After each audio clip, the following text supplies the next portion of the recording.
I'm going live. All right. You still cleaning yourself up? What's going thinking. We're live. What are you thinking about? The time for thinking is over. We're live now in the group. Oh gosh. Hi everybody. So I'll introduce Jesse in a minute. This is the vacation. I know, but I go live early. You're gonna learn a little bit about Jesse here. But I'll introduce Jesse formally in a minute. But what I normally do, just so you know, is I kind of go live. I let select guys, like, because it alerts people, right? Show up. So, well, I hope people so. Like trickling in. Well, not out here, maybe online. You looked over there like you think people are going to show up, like on our deck. I was looking at what I thought was a horse fly. So, for anybody that's here and anybody that's going to watch the record, okay, first of all, I always want to give my spiel. So, first of all, this is going to be great. We always go live on Fridays. Welcome here if you're tuning in. We'll kind of start formally here in a minute. But for anybody that's tuning in, if you're watching on the replay, I would love you to put a comment replay. If you're watching live, put live. And I'll talk about this in a minute too, but I always encourage everybody to use comments like you're taking notes. If you hear something that catches your attention, you think is cool, you have a question about, although today we won't be able to answer any questions, but if you catch something and it's like, that's a nugget, I want to remind myself that or whatever, or I want to give a thumbs up. What's cool about comments is people who come back and watch the replay will watch the comments. They'll read the comments. They come up as the live is going. And so it's a cool way for them to, I use this to like almost resonate. Like did I just hear the same thing? Oh yeah, I caught that too. Anyways, so I always encourage guys, if you're joining us live, put some notes in there, make some comments as you go, say hello. So anyways, we're 12:01. We'll give it another minute. You can tell we're not in the usual studio. This is actually live. The reason why you're not a green screen. The reason why you're gonna know it's live is because we may be shooing flies away, smacking ourselves or each other if there's a horsefly that lands, because there's a few of them around. But and if we're rubbing and like, it's because we're in Manitoba. Okay, I hate to say it. Jesse's from BC. They don't have flies. All they have is fairies there. Just fairies that fly around. It's so brilliant and perfect in BC. But in Manitoba, everything here wants to bite you. It's giant birds of a fly. But yeah. Anyway, so it's a vacation version, but we'll get kicked off here soon. I'm just going to jump over to Facebook. Let's see if anyone is kind of joining in, although sometimes it lags so much you can't even tell. No. So I know that there's usually a few faithful men, and lately it's been awesome to see people watching the replay. So let's get started. Everybody, welcome to the Hero Collective podcast. Obviously, I'm Ian. I'm here with I almost got hit with a horsefly just there. These are not even for seeing better. These are just to protect me from the flies. Anyways, this is my buddy Jesse Bregg. Jesse has joined us. He's come into town with his wife Marie, and they're good friends of ours from back in the day when we did church together. And anyways, built a friendship. I was actually trying to think about how long ago it was before I actually let you introduce yourself, or I talk a little bit about you. But do you know how long? Like, how long has it been? We got off ships in 2007, so it would have been. Did you join the church at the same time? Probably. Like you were about there. Interestingly, I heard Ian speak at a Sunday service at the church that we were at before the church that we were at together. So it would have been a couple of years, maybe, or a year before you joined Word in Action. Maybe. And I heard him speak on a Sunday night, and I was quite impressed. That's great. No, he stood out, and then a couple of years later, winds up being a friend. Yes, absolutely. So we did church together. We did life together for a while when I was in BC. Then I moved back to Winnipeg. Moved back to Winnipeg. Jesse was still in BC, but we maintained a friendship and relationship since. Here's what we want to talk about today. Well, Jesse is a good friend. Jesse's been in the business world. He's dipped his toe in the ministry world. But here's what I love about Jesse. He loves Jesus. And there's been, like in both of our lives, lots of challenges. Yes. And what I wanted to pick Jesse's brain about today, since he's here and he's just visiting with us for the week, but I thought, let's get him on live, and I want to pick his brain because, as you know, Hero Collective is all about hearing God's voice, intimacy with God, experiencing Him. I'm big on the fact that you can experience God, anyways, I won't get into it, and you discovering your unique identity.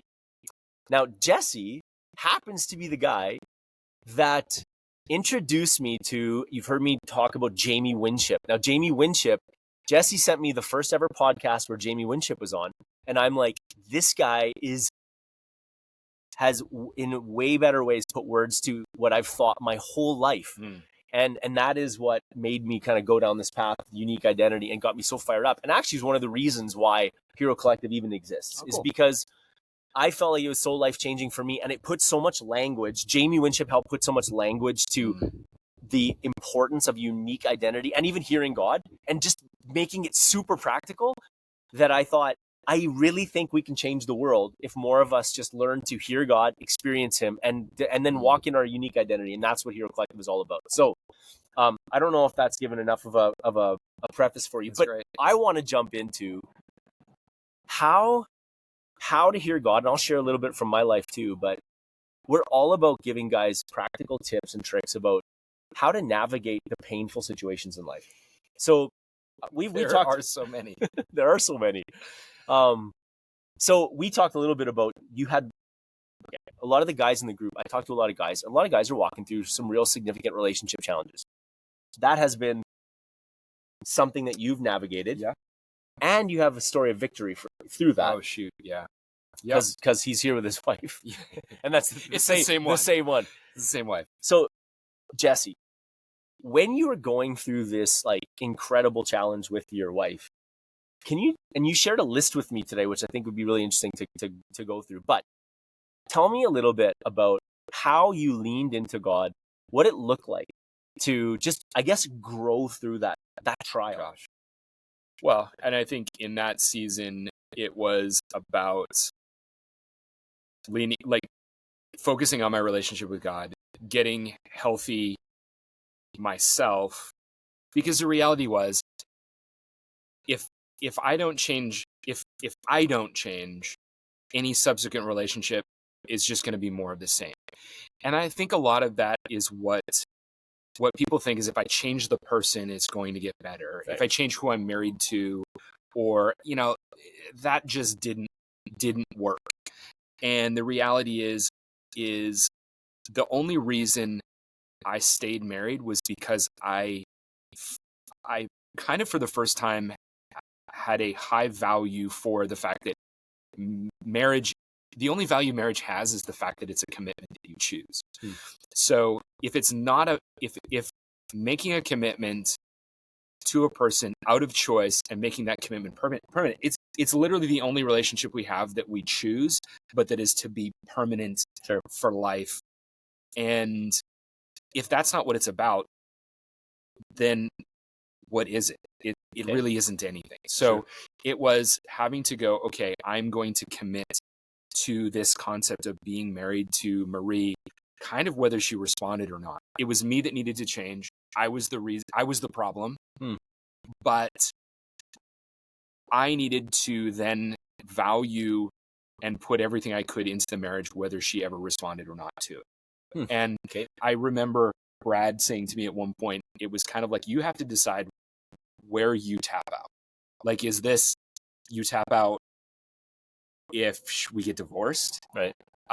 Do you tap out if she, and he kind of was like, kind of your max is if she marries somebody else. If she marries somebody else, it's done. It's probably done, yeah. But even like, he's like, would you keep pursuing even if she divorced you? Right.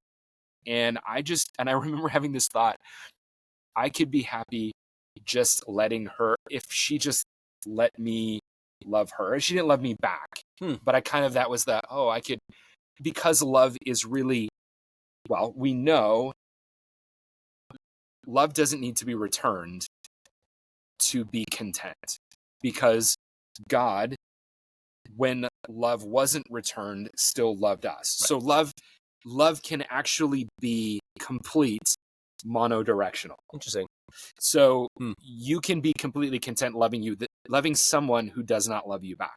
That's actually a fascinating thought, that all of the contentment, we typically think about the love in the sense of what we get from a relationship, but is love powerful enough? If God's love powerful enough that we can actually grow and be content in loving somebody, in love itself, in the commitment to love somebody, in the process of loving someone? And we know, an interesting thought. And how do we know it's possible because God shows us.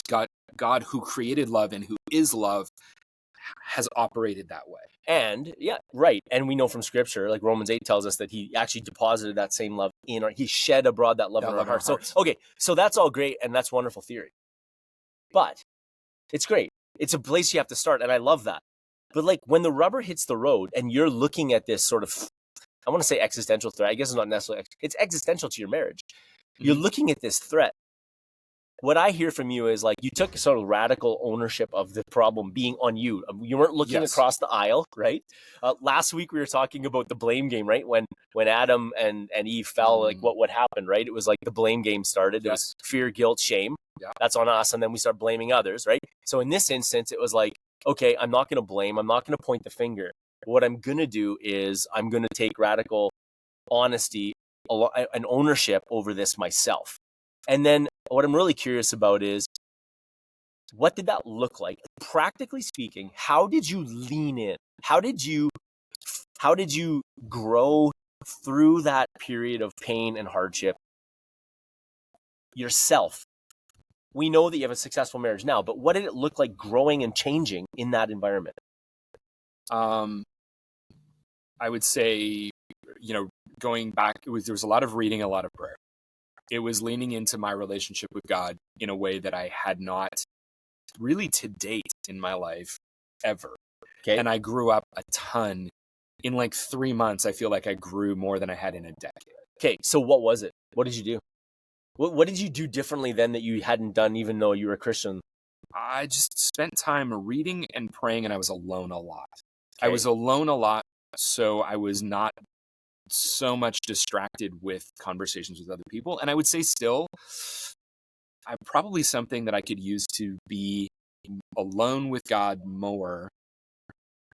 There was no it wasn't a lot of TV on. It was just a lot of me sitting and reading and journaling. Okay. Interesting.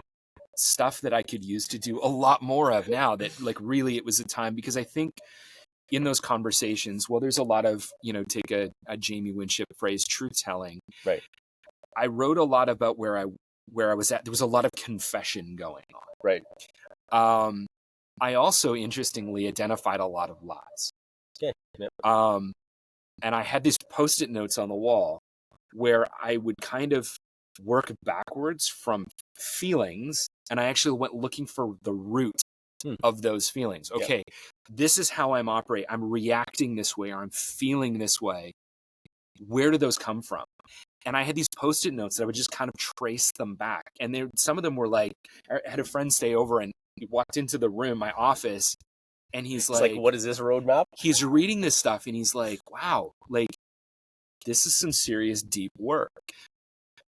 But it was like, okay, I'm reacting to things that my wife does or says. Where does this come from? What's deep-seated that's driving how I react, how I respond, how I feel, what I feel I need from her, what I'm pushing for. Right. And really it was rooting out the lies that everything else was built on. Yep. And a lot of that in the truth telling, I was able to replace them. Now, retrospectively, now you take kind of a thinking or an ideology that now I understand, but I didn't necessarily know what I was doing at the time. But I was able to replace them with truth, right? Because I was able to root out the lie. But the process for me was kind of starting with the way I react to situations and circumstances, and try to trace back what was the belief that underpinned that whole thing. And once I kind of saw what it was, I go, okay, there's the lie. And I was able to replace that with truth. Which is fantastic. And again, if anyone's been around Hero Collective for a long time, I don't want to take ownership of something that I got from Jamie Winship, which I did, and Jesse's referring to, which is this truth telling, this idea of repentance. So I talked about this in the group, and I tell my kids this all the time, like, truth, like confession is telling God the truth. Repentance is hearing the truth from God. I love that. Just because we know repentance is changing our mind, right? And so telling God the truth is where it starts. Repentance is hearing the truth, right? And so in this journey, and receiving it. Yeah. And so that's a great point. So let's dig a little deeper into receiving. And by the way, everybody, I'm kind of putting Jesse on the spot here a little bit. I told him what we wanted to talk about, but This is gonna be interesting to see where going back into those moments, like when you talk about receiving. Okay, so you know the truth. Like all of us read the Bible, maybe hopefully. But what I'm saying is we all know the truth, but receiving it is different. Like receiving it and letting it change you is different. Do you have any insight about how receive, like how did you receive it instead of just knowing it? Like how did it make the 18-inch journey to your heart where it started to actually change the way you saw yourself or your wife or God or other people or whatever? I don't know that I can pinpoint certain things that or something that I specifically did. There were certain keys. Like one of the things that I was really after, that I recognized that I wanted more than anything out of it all, was peace. Okay. Peace was king in the whole process. A lot of what we think we need or what we're striving for, we think that is the way to peace. Right. But I started to recognize that peace was the thing I wanted more than anything else. Now, what's funny is that I can really forget that. We're talking about slapping each other. First bug intruder. Yeah. Peace is something that it's easy to kind of lose sight of as well. Like, the distractions of life easily pull us out of peace. Yeah. And, the inside, the outsides matching the insides are kind of what we are. That wholeness, that being informs doing. It's the peace starts in here, and then it informs out, versus the other way around. Totally. Absolutely. So it's that, and I think it's easy to lose sight of. I think still to this day, I fall asleep at the wheel. Like, I get distracted by life, the busyness of life, the parable of the sower and the seed. Where I fall is the cares of this world, the what's due when, what do people need from me, what bills saying, what's got to be cleaned up. All of that stuff gets loud, and I lose sight of making the priority the internal peace first and foremost. That's another great insight, I think, because so let me share a little bit. Like I'm walking through some stuff with, like I was talking a little bit about a business thing that was from my past, kind of, although it's still going on and it's sort of being revived and there's some challenges in it.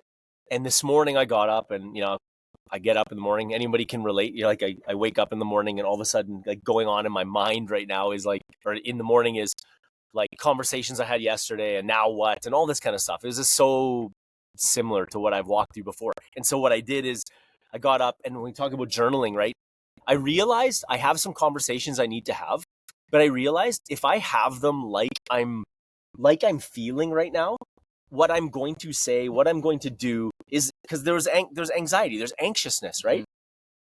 It's not going to help, right? Yep. And so what I did was I realized I have to get back to peace first. And sometimes I think, to your point, we think peace is just this comfortable, like, yeah, we all want to get back to peace because we don't like being in pain or discomfort or anxiety or whatever. But no, we don't like how we feel about the discomfort. Right. Like Jesus, when I think about Jesus, one of the if not the most, and I read it in a book recently and I wished I'd captured it better. Jesus was so at peace in whatever, he was unflappable. Like, though things were going on around him and even to him, he didn't ever seem to be phased by it. Right. And we think it's not that we want the circumstances to change. We want the phasing to stop. Right. But Jesus had all the circumstances that were pretty terrible.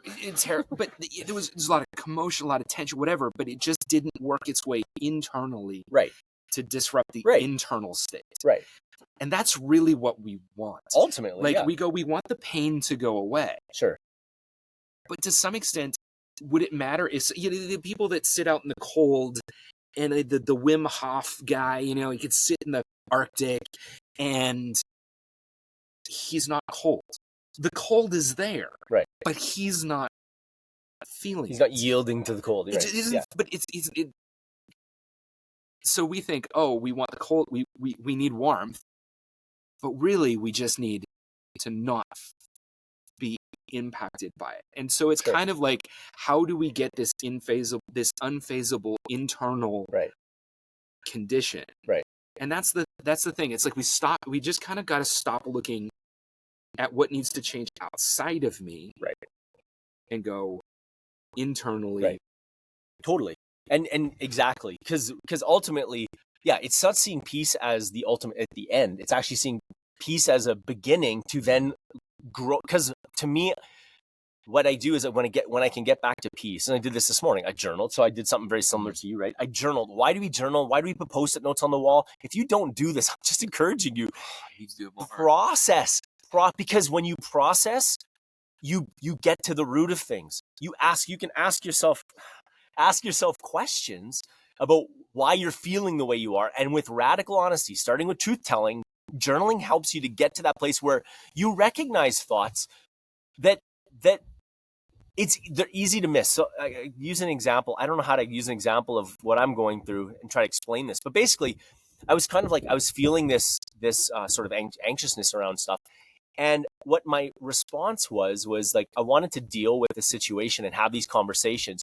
And my motivation was like, I need to protect, these other people that, in the business and all this kind of stuff. But really, when I started to journal, I realized, actually, I want to protect myself. That's what I want to protect, right? And so think about that. How many times, if I had just gone into a conversation without kind of having that level of honesty, what I would have done is probably gotten into control or accusation or manipulation or all these things, which I would have been doing to try to solve the situation, when in reality it needed to be me who found peace first and understand why I'm feeling the way I am so that I don't make more of a mess of it, right? But in doing that, what I heard you say and what I think I've learned too is that in doing the work of journaling and having that inner dialogue, you start to determine, where am I living out of something that's not true? And we can start to change ourselves. And when we do that, the next situation that comes at us, we're going to be different if we can start to recognize that, right? Something Peter Burrell used to talk about was like putting off and putting on. So Paul talks about put off the old man, put on the new man. Right. And that was kind of like, that was that process of truth tell, whereas you kind of have to go, you kind of have to identify what you're rejecting, right, in order to pick up what you're embracing. Right. And there is a huge, I don't journal, and I keep kind of want to come back to it, especially using it as a process of prayer. Right. Because I tend to I don't spend the time listening. I don't kind of calm down and the journaling process, I think, just gives you the ability to slow down and focus rather than get to the next thing or pray while you're driving. And you just, like, can I just hit that in the head right now? If you want to pray while you're driving, like, go ahead. But if that's all the praying you're doing, it's just, I'm not saying you need to pray, like go into your room but I mean, we need some silence, or most of us, I know for me, we learn in the kind of the quiet and the silence so that we can learn to hear God's voice when things do get crazy and busy, or you're in the car or whatever. So we do need that foundational place. Okay. It's 12:22. I want to wrap up pretty quick. This is insane because there's so much more we could talk about. But I love what we're talking about, because last week we've been doing this series called Slave to Son, and we're talking about possession for progressing in the kingdom. Like, how do we graduate through the kingdom? Is we need to know what position. Like, there's a position in the kingdom. I won't go into it, but what you're hitting on, I think, is so important. We got to know where we are, right? Last week we talked about God asking Adam, "Where are you?" It's like we need to know where we are first, and then we need to be able to hear from God in order to progress. So if journaling helps us know where we are, let's say, what I'm curious about, maybe we can wrap up on this, is when you did go to praying, or let's talk, conversing with God, how do you hear him? Like, in that moment, what helped you to hear his voice, or what did his voice sound like? How did you know you were hearing his voice? What did it mean to have him father you through it and pull you through it and change you along the way? I don't know that I heard throughout. I mean, when the second you ask about hearing God's voice, I remember going. We were sitting in this little sitting room that we have. I'm alone in this house. My wife's moved out. I spent a lot of time sitting there, kind of a lot of reading, but journaling. And I got up and I walked into the kitchen, and on my way, kind of transitioning from one room to the next, I heard the Holy Spirit say, she had these reusable packing boxes, these frog boxes ready to pack. And I heard God say, go and anoint the boxes with oil. And I heard it, and I just was like, well, you hear it. It's a thought. Okay, I was going to say. It's a thought. We say hearing all the time, but what was it? Okay. It's a thought, but it doesn't sound, it kind of comes out of the blue. There's spontaneous, there's unique, not a thought trail that it leads to. Okay, it I kind love of that. interrupts your That's thoughts. great. Okay. And generally, it comes from back over my right shoulder. It's like the thought comes, Sure. It comes from like this part of my brain, and it tends to come in like this. Is that where God lives? Just over here? I guess. I mean, no, I think this is great, because this is exactly, I think, what's helpful for people. I had an uncle recently who's not a believer, and I was talking about hearing God's, and he's like, how do you hear? Like, what do you mean by hearing from God? It's a thought, but it seems to have no point of entry. It arrives, but like I said, in a weird way, because how can a thought arrive from a direction? But it's like like a voice, but it sounds like my own voice. Yeah. It's still the way you think. Though we've had a conversation about when you hear it, when you hear thoughts, is it your own voice or is it somebody else? And sometimes my thoughts sound like Morgan Freeman, but that's, when I'm reading. But he sounds like God, so it's all good. Yeah, that's funny. But I had this like go and anoint the boxes with oil, and I just immediately, I was like, that's dumb. And I like, that was just me, or it was just probably one of the beginning points of actually hearing God speak. And I walked a few steps further, and I heard the Holy Spirit bark at me. And it was like, I said, go anoint those boxes with oil. And I tear up kind of thinking about this. And it was like, and I think I said out loud, yes, sir. And I went and got some oil, and I prayed over these boxes. And I prayed that they would be, I was reading kind of Hosea, and it was like, hedge up her way with thorns. Like Hosea's prayer was this woman that was unfaithful and leaving him. And it was just, his prayer was make it hard. Yeah. Make it hard to go. Right. And I remember and I ran my finger down these boxes, because they're all stacked up, and I ran my finger down them.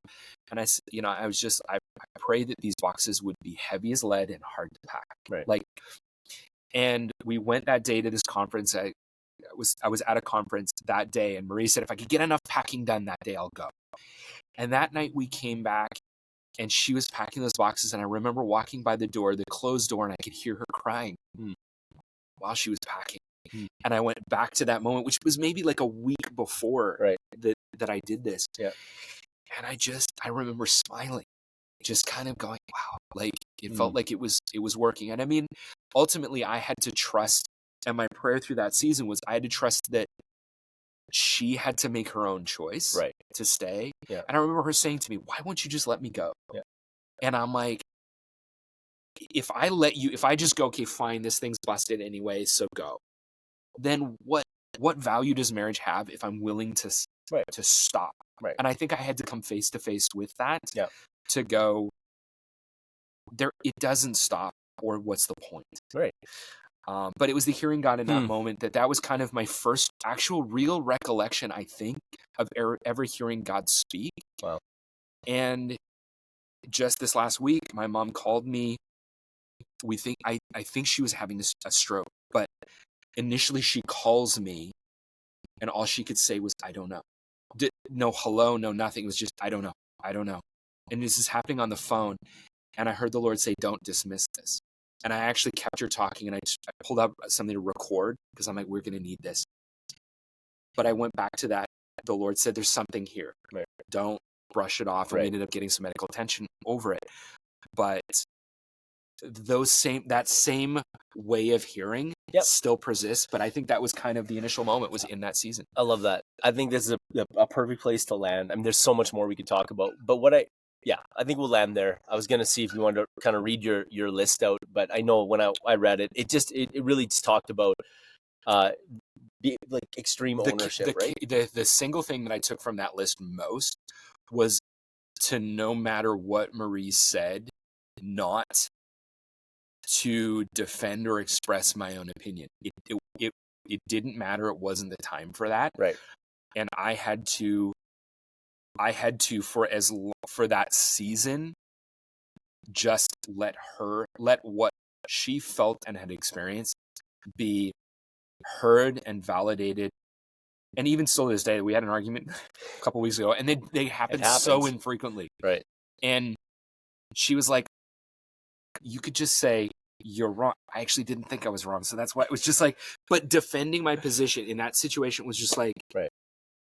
It's not the time to defend your position. Right. You just need to listen and validate her feelings first. And that was something from that list that I think I landed on most. Yeah, totally. Well, I think if I remember reading that whole point, unless it was a different point, but it was like, it kind of doesn't matter. Everything's my responsibility. Like, that's what it was two things. Work to take full responsibility for Marie's pain toward me, no matter how irrational she seems or how untrue the words she says may seem. Right. Do not discuss or defend my point of view with Marie at all. And it was like nothing. Right. And actually, it was like, that's not your position, what you're feeling, where you're coming from is not for her right now. It's, you take that to other people. And that's, I took it to, and there was a small handful of people, and I only went to the people that would help support health in my marriage. Right. I didn't need people that were going to be like, you're right, what do you need her? Why don't you just find somebody? No, I needed people that just would go. There's lots of those out there, and encourage me to do the right thing. And those were my sounding boards. Yeah. And the other statement was, Marie's heart must be the focus right now. Not my heart, not my feelings, hers. And that's really where I needed to live. Right. And then she would leave, or whenever she was around, it was all about her. And then when she would leave, it was me having to deal with me. Right. And I remember the point. I was standing in the shower, crying my guts out. And I just had this sense of peace came over me in a moment. And I just remember imagining the house burning down. The house burns down. Like, it catches fire. I'm in the shower. And I have to walk out in the cul-de-sac with, everything I own goes up in flames. My wife has left me, and I'm standing naked in the cul-de-sac waiting for the fire trucks. So I have no pride. I literally have nothing.